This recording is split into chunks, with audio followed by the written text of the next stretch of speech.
우리는 진흙으로 만들어졌습니다. 왜냐하면 다 흙으로 돌아가기 때문에 그렇습니다. 우리는 하나님을 다 이해할 수가 없습니다. 그러면 우리가 하나님이 되겠죠. 그러나 하나님의 뜻은 의롭고 완전하십니다. 하나님이 주권적으로 선택하신 것에 대해서 우리는 결코 하나님에 대하여 하나님 불의하다라고 말할 수가 없습니다. 왜냐하면 하나님은 본성적으로 의로우시고 또 창조주로서 우리 피조물에 대하여 절대 주권을 가지신 분이라는 거지요. 하나님의 기쁘신 뜻대로 때로는 하나님께서 공의를 베푸시고 또한 선한 경륜을 따라서 우리를 선택해 주십니다. 우리는 피조물에 지나지 않기 때문에 이 창조주께서 불의하다라고 우리는 말할 수가 없습니다.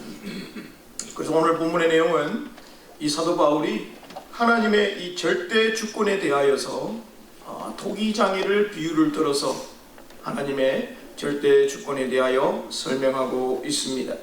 그러면서 저와 여러분이 하나님 앞에 선택받고 하나님의 그 선택 안에서 우리가 있을 때에 우리가 해야 할 일이 무엇이며 주님 앞에 가는 그날까지 하나님의 절대 주권 앞에 우리가 어떻게 서야 할지를 깨닫고, 여러분 우리 믿음이 흔들리는 게 아니라 한번 하나님께서 우리를 붙잡아 주시고 하나님을 향한 그 고백이 주님 앞에 가는 그날까지 함께 같이 가지기를 주님의 이름으로 축원합니다.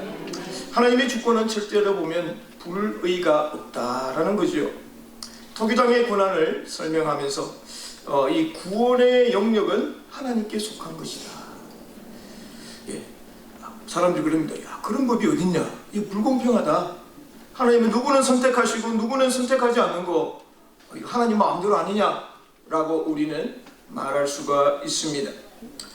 오늘 본문을 읽진 않았지만 15절에 보면 내가 긍휼히 여길 자를 긍휼히 여기고 불쌍히 여길 자를 불쌍히 여긴다라는 말씀이 있습니다. 이 긍휼과 불쌍이라는 말은 우리 인간 내면에 또한 외면에 드러나는 고통과 슬픔을 말하고 있습니다. 하나님께서 이 긍휼을 베푸시고 또 사랑을 베풀어 주시는데 하나님은 우리 모두에게 그러한 마음을 주시겠다라는 겁니다.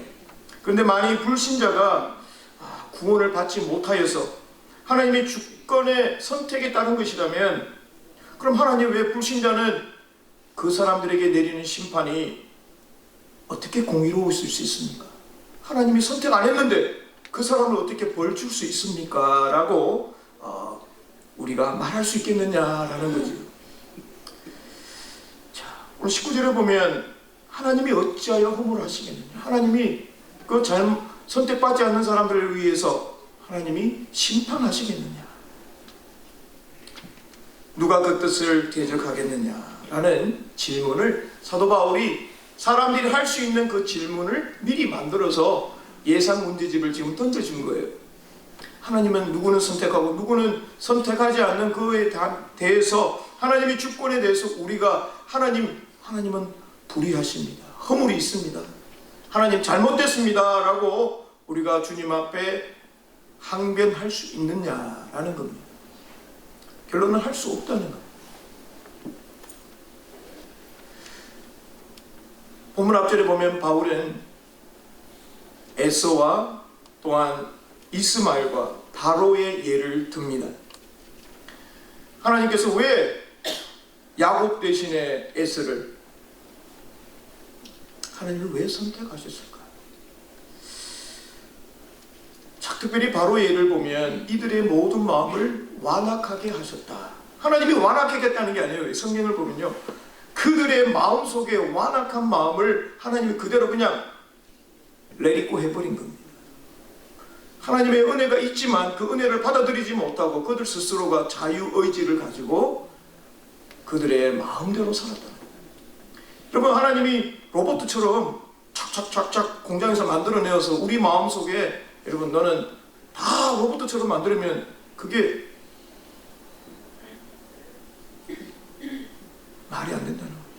하나님에게는, 하나님이 우리에게 자유의지를 주셔서 우리가 선택해서 우리가 하나님을 아버지라고 부를 수 있고 예수 그리스도를 나의 구주라고 영접할 수 있는 그 마음을 우리에게 허락하셔서 우리가 선택해서 하나님을 따를 수 있는 그 마음을 우리에게 허락해 주셨다라는 것입니다.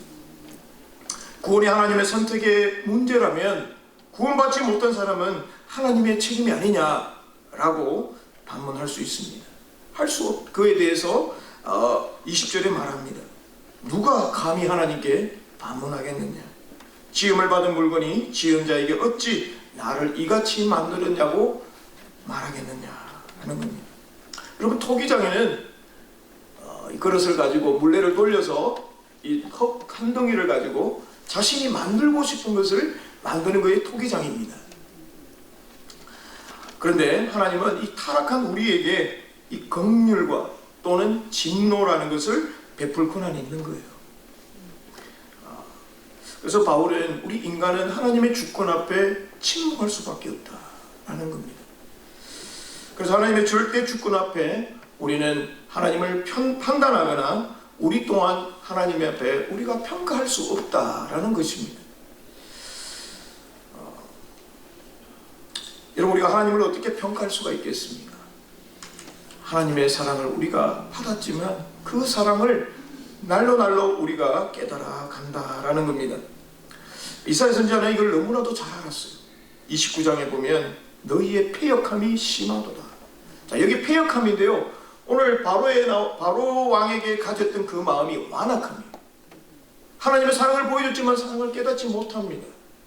하나님의 은혜를 베풀어줬지만 그 은혜를 깨닫지 못하는 그 마음을 패역함이다, 완악함이라고 말하고 있습니다. 지음받은 물건이 어찌 자기를 지은 이에게 내가 왜 이렇게 만들었어요 말하지 못한다는 거예요. 인간은 결코 하나님 앞에서 내세울 것이 아무것도 없다라는 것입니다. 나를 왜 이같이 만들었냐고 항변할 자격이 없다는 거예요. 여러분, 우리 부모에게 가장 두려가 뭔지 아시죠? 왜 나를 낳으셨어요? 니도 이 딸 같은 니 아들 같은 낳아봐라. 하나님 앞에 왜 나를 이 모양으로 만들었어요 말할 수 없다는 거예요. 마치 우리가 부모 앞에 그렇게 할 수 없습니다. 토기장이가 진흙 한 덩이로 만들 수 있는 게 여러 가지가 있겠지 않겠습니까? 오늘 사도 바울은 이사야서 이제 말씀처럼 또 21절의 말씀처럼 귀 쓸 그릇. 요즘 우리가 토기장에서 만들려고 그러면 토기장 집에 불 날 거예요. 그죠? 옛날에 그랬잖아요. 장독도 크게 만들고. 근데 요즘은 뭐 신신마켓 가면 다 있잖아요. 또 이게 백화점 가면 그릇도 있고. 제일 좋은 게요, 떨어져도 안 깨지는 게 제일 좋더라고요. 그렇죠? 물론 좋은 거는 이렇게 또 귀한 대로 있습니다. 사실은 여러분 집에 찬장, 캐비넷을 열어보면 매일 쓰는 거는 바로 코앞에 놔둡니다. 그죠? 손이 오면 귀중한 거는 저 깊숙이 막 집어넣습니다. 뭐 1년에 한 번 쓸까 말까 할 때도 있어요. 근데 뭐 자주 쓰는 거는 뭐 던져서 부러져도 상관없는 그런 플라스틱. 오늘 여기 보면 토기장이가 진흙으로 만들어서 이게 분명히 끼어집니다. 그죠? 그런데 귀 쓸 거 있고 천이 쓸 것입니다. 주인 마음대로 하는 거예요. 죄송합니다. 토기장님 마음대로 하는 거예요. 토기장, 오늘 내가 정말 멋있는 도자기를 한번 구워보겠다. 그러면서 저 힘을 다해서 이거 잘못됐네. 팍 부셔버리고 다시 또 만듭니다. 그래서 모양도 내고 유약을 바르고 촉을 구해가지고 이쁘게 나올 걸 기대하고 여러분 열지 않습니까? 천이 쓸 거, 이거 뚝배기 같은 그릇, 이거 된장 끓일 때 먹을 거, 이거 매일 쓸 건데 요거는 조금 정성이 안 들어가지만 그래도 매일 쓰는 거니까 내가 또 만들어 보겠다. 사실은요, 토기장이가 만들 때에 신경 안 쓰고 만드는 그릇은 아무것도 없어요. 여러분, 죄송합니다. 우리 여성분들 계신데 음식 만들 때 이거 아무거나 만들어 이렇게 하지 않습니다. 그죠? 가족을 위해서, 남편을 위해서, 또 자신을 위해서 되도록이면 좋은 재료, 그죠? 여러분 아무거나 사지 않잖아요. 우리 음식 살 때 뒤편 탁 박스 뒤에 돌려가지고 여기 잘 안 보이네 이러면서 뭐가 이렇게 들어가 있는지 살펴보고 합니다. 이거 왜 그런가요? 건강하기 위해서 그렇지 않습니다. 토기장이도 물건을 만들 때 자신의 의도대로 그 쓰기 위해서 만든다라는 겁니다. 진흙한덩이 이 말은요 아무 가치 없다는 거예요. 가치가 없을지라도 토기장이의 손에 들려주면 여러분 가치 있는 그릇이 되듯이 우리 타락한 우리 인간이라 할지라도 하나님의 은혜 앞에 하나님에 의해서 의미 있는 가치 있는 존재로 변화된다라는 사실입니다. 그래서 옆에 계신 분 우리 한번 다시 보시면서 당신은 귀 있을 그릇입니다.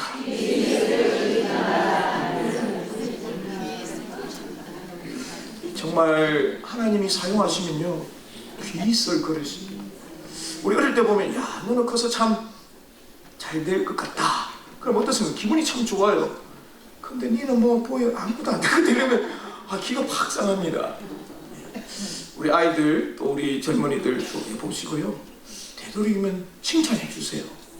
실수한다 할지라도요 야 너는 이렇게 실수하지만 다음에는 더 좋은 사람 될 거야. 야 너 이거 못해서 다음에 또 뭐 할 것 이러면요 하지도 않았습니다. 하나님께서 저와 여러분에게 정말 가치 없는 이 진흙과 같은 우리의 모습이지만 하나님 앞에 타락한 우리의 모습이지만 그 속에 우리에게 가치의 우리 질그릇이지만 우리 속에 보배가 있다는 거예요. 그 보배가 뭔지 아세요? 예수 그리스도라는 겁니다.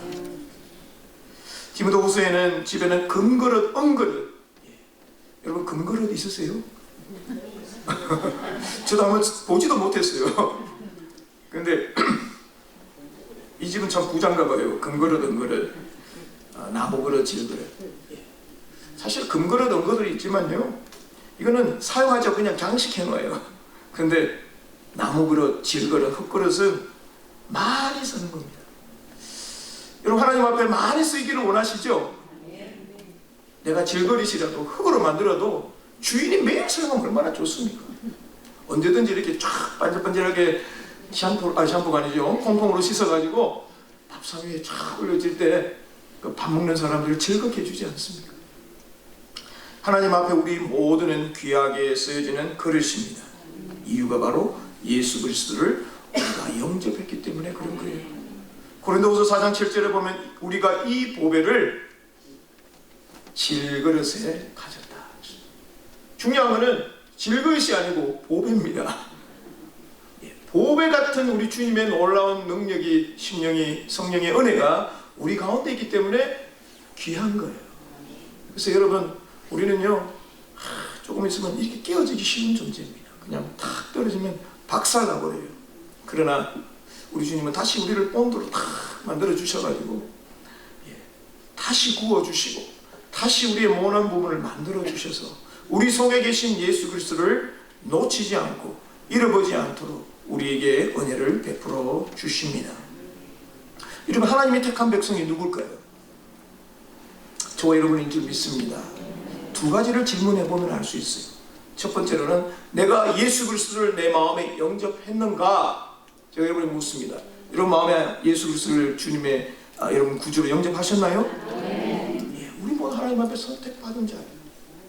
우리가 선택한 것 같지만 하나님이 우리에게 기회를 주시고 자유의를 주셔서 우리가 선택할 수 있는 그 마음을 가지고 우리가 영접할 때에 하나님의 자녀가 되는 줄 믿습니다. 영접하는 자, 그 이름을 믿는 자에게는 어떻게 된다고요? 하나님의 자녀가 되는 권세를 주신 거예요. 작은 것도 아니고 어떠리티를 주신 거예요. 하나님의 아들이다, 자녀다, 당당하게 세상에 나가서 살아라는 거예요. 두 번째로는 내가 하나님을 사랑하고 있는가? 하나님 사랑하시죠? 네. 다시 한번 묻습니다. 하나님 사랑하세요? 네. 제가 신명기 말씀처럼 하나님을 사랑할 때 마음과 뜻과 힘을 다하였어요. 내가 사랑하고 있다면요 나는 하나님의 선택을 받은 자라는 겁니다. 여러분 이거는 변하지 않아요. 내가 오늘 선택했는데 내일 또 모른다 그러면 하나님은 선택 안 했나? 예. 우리가 하나님 앞에 설 때마다 우리 심령 속에 하나님 앞에 갈 때까지 우리는요, 그래서 이 구원을 두려움과 떨림으로 이루라 그랬습니다. 한번 우리가 하나님 앞에 고백한 이게요, 무효되지 않습니다. 그래서 끊임없이 우리는요, 날마다 살아가면서 하나님과의 그 사랑의 관계를 계속해서 이어가야 한다라는 거지요. 그래서 여러분, 염려할 필요 없습니다. 하나님 앞에 설 때마다 우리는요, 염려할 필요가 없어요. 왜냐하면 우리는 하나님의 사랑을 알고 내가 예수 그리스도를 구주로 영접했기 때문에 우리는 다 천국에서 만날 줄 믿습니다. 두 번째로 보면 진노의 그릇이 있습니다. 그런데 그릇이 있는데 왜 진노의 그릇일까? 이 그릇은 사람을 말하는데요, 이 불신앙의 사람들을 말하고 있습니다. 하나님께서 창조주로서 우리 피조물에 대해서 절대 주권을 가지고 계시는데, 인간에 대해서 누구는 긍휼히 여기시고 누구는 버려두시는 그런 멸망할 권리가 있다는 것에 대해서 우리는 절대적으로 항의할 수가 없다는 거예요. 그러나 하나님은 진노의 그릇이라 할지라도 오래 참으시고 너그럽게 대하십니다. 만약 하나님이 진노한다고 그냥 바로 심판하는 것이 아니라라는 겁니다. 22절을 보니까 진노의 그릇을 오래 참으시고 관용하시고, 죄인을 용서하시는 하나님의 이 긍휼하심이, 그럼 하나님이 지금 너무 참으시구나, 이런 것을 중요하게 말한 것이 아니라 원래는 하나님의 결정적인 이 의지에 대해서 강조하고 있는 내용입니다. 그럼 바로와 같이 이 완악한 자에게도 하나님이 몇 번 참으셨어요? 한 번, 두 번, 세 번, 네 번, 10번, 아니 더 이상 참으셨어요. 그런데 그것은 하나님의 그 진노하심을 통하여서 하나님의 능력이 드러나게 하시며, 이스라엘 민족을 출애굽하면서 10가지 재앙 가운데 하나님의 능력이 드러났습니다. 때로는 똑같은 능력을 행했다 할지라도 하나님은 그보다 더 큰 능력을 모세를 통하여서, 그의 입술을 통하여서 하나님은 드러나게 하셨다는 거예요. 장자의 죽음 앞에 바로는 손을 들 수밖에 없습니다. 자신의 아들도 거기에 속했기 때문에 그렇습니다. 노아 때는 어떻습니까? 120년이라는 이 제약된 세상에 대하여 하나님은 인내하시고 관용하셨습니다. 그렇습니다. 하나님은 인간의 범죄에도 즉각적으로 심판한 것이 아니라 오래 참으시고 관용하셨습니다. 사랑하는 여러분, 우리가 이 진노와 관용과 참으심 앞에 하나님이 여전히 우리 모두를 사랑하시는구나 라고 생각해야 될 줄 믿습니다. 세 번째로 하나님은 긍휼의 그릇이 있습니다. 이 긍휼의 그릇은 바로 저와 여러분을 향한 하나님이 참으시고 인내하시는 놀라운 은혜라는 겁니다. 하나님이 우리를 선택하셨는데요, 사실은 내가 받아야 될 그 심판 가운데 하나님께서 값진 구원을 우리에게 허락해 주셨습니다. 내가 자격이 있어서, 내가 능력이 있어서가 아니라 하나님의 은혜로운 결정이랍니다. 하나님 왜 나를 선택하셨어요? 그렇게 할 수 없다는 겁니다. 구원은 하나님의 선물이기 때문에 그렇습니다. 그래서 우리는요, 흠많은 우리도 하나님이 우리를 선택하신 것에 대하여 그저 감사할 수밖에 없다라는 것입니다. 이 긍휼의 그릇은 하나님이요, 23절에 보니까 영광 받기로 예비되셨다. 하나님은 우리를 통해서 영광 받으시길 원하십니다. 우리가 무엇이 간데 하나님, 우리가 영광 받지 않으면 돌을 들어가지고요 영광 받으시길 원하십니다. 우리가 찬양하지 않으면요 돌을 들어서 찬양하게 합니다. 우리가 왜 찬양합니까? 우리가 왜 주일을 왜 찬양해요? 우리 찬양대가 왜 이렇게 연성합니까? 주님의 이름을 높이 올려드립니다. 하나님은요, 우리의 마음, 우리 생각, 우리의 형편을 보는 것이 아니라 어렵고 힘들고 어려워도 그 마음속에 하나님을 찬양하는 마음이 우리에게 드림으로 말미암아, 그래, 네가 힘들어도 오늘 나를 위해서 찬양하는구나. 네 마음 안다. 그리하여 하나님의 영광의 풍성함을 알게 하리라. 여러분, 우리 이 땅에 살아가는 동안요, 하나님이 베푸신 은혜를 감사하고 찬양할 때 하나님이 이미 우리 삶 가운데 풍성함을 느끼게 해주신다는 겁니다. 천국에 가서도 풍성함을 느끼겠지만 이 땅에 사는 동안 하나님이 베풀어 주신 그 은혜를 바라보고 감사할 때 그 풍성함이 저와 여러분에게 있는 줄 믿습니다. 이것은 유대인뿐만 아니라 이방인 중에도 긍휼함의 그릇을 부르셨다고 말하고 있습니다. 27절에 보니 이 그릇은 우리니 곧 유대인 중뿐만 아니라 이방인 중에서도 부르신 자다. 저와 여러분인 거예요. 육적인 이스라엘 백성들은 육신의 아브라함의 자손을 그들이 선택받았다고 생각하고 하나님의 그 은혜 앞에 아무렇게나 살았습니다. 바울이 말하는 이 구원의 놀라운 은혜는요, 믿음에서 난 의를 말하고 있습니다. 영적인 이스라엘 백성을 말하고 있는 겁니다. 바울은요, 자기가 저주를 받아서 그리스도 안에서 끊어진다 할지라도 정말 하나님의 백성을 위해서 자신의 삶을 드렸습니다. 사랑하는 성도 여러분, 우리 모두가 이 그릇, 긍휼의 그릇이라는 그 사실을 기억하시기를 주님의 이름으로 부탁드립니다. 영광 받기로 예비된 거예요. 주님이 우리를 위하여 영광을 위해 주시겠다고 예비된 그릇입니다. 바로 뿐만 아니라 이 풍성함에 있게 하는 저와 여러분이 되기를 간절히 바랍니다.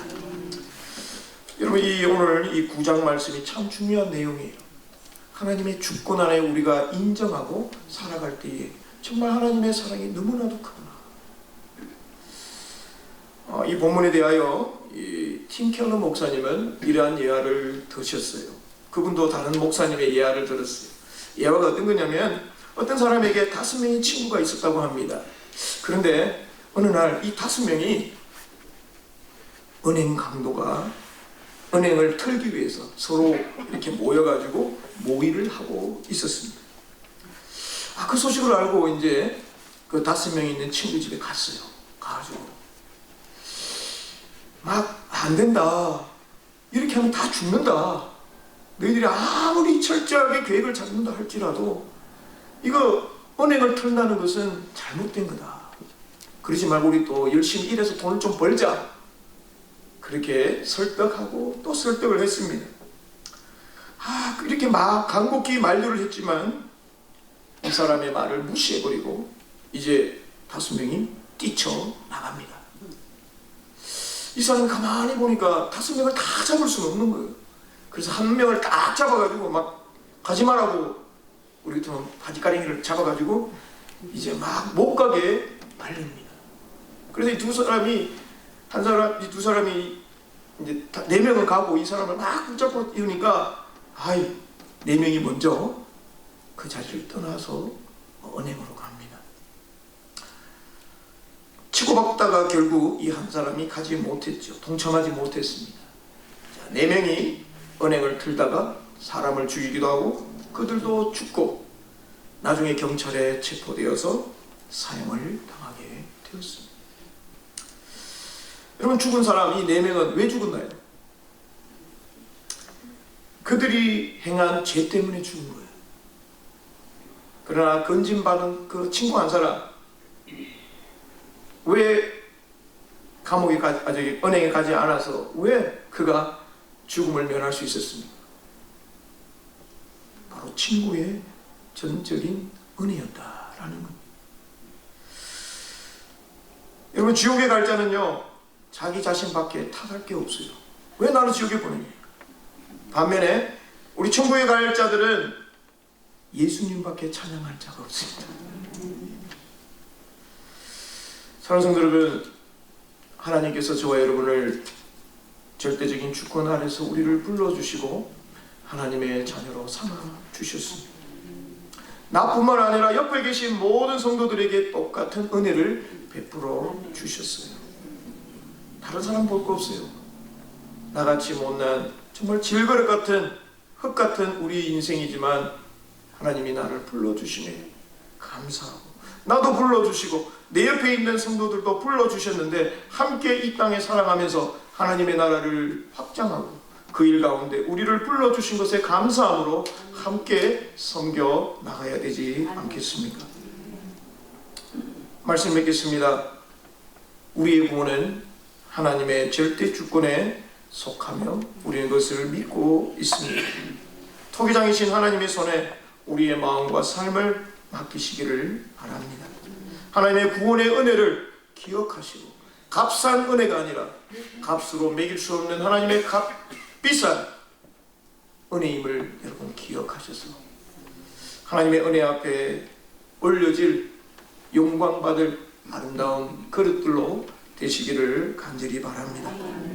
우리가 왜 복음을 전파해야 할까요? 먼저 우리가 복음을 받은 성도로서 복음을 전하는 것은 예수님의 명령이고요. 이 구원은 하나님의 전적인 은혜 가운데 있는데 구원받은 우리가 또 구원받지 못한 자들을 위하여서 우리가 해야 할 몫이라는 겁니다. 하나님의 나라의 확장을 위해서 다른 사람을 사용한 것이 아니라 먼저 구원의 은혜를 받은 감격한 사람들을 통하여서 그 복음을 전하게 한다라는 겁니다. 우리 인간은 누가 선택받았는지 못 받았는지에 대해서 알 수 없기 때문에 우리는 복음을 전할 수밖에 없어요. 하나님, 때를 얻든지 못 얻든지 복음을 전하는 것이 저와 여러분의 사명인 줄 믿습니다. 예수님 이름으로 여러분의 삶에 정말 아름다운 진흙과 같이 되어서 아름답게 사용되기를 주님의 이름으로 축원합니다. 기도하겠습니다. 좋으신 하나님 감사합니다. 우리에게 자유를 주셔서 주님을 아바 아버지라 부르며 예수 그리스도를 나의 구주라고 고백할 수 있는 마음을 허락하여 주심을 감사합니다. 무엇보다도 하나님을 사랑할 수 있는 마음을 주셔서 이 땅에 살아가는 동안 보이지 않는 하나님을 보는 것처럼 믿고 따라갈 때에 하나님 이웃에 있는 사랑하는 형제 자매를 더욱 사랑하는 저희들 되게 하여 주옵소서. 예수님 이름으로 기도합니다. 아멘.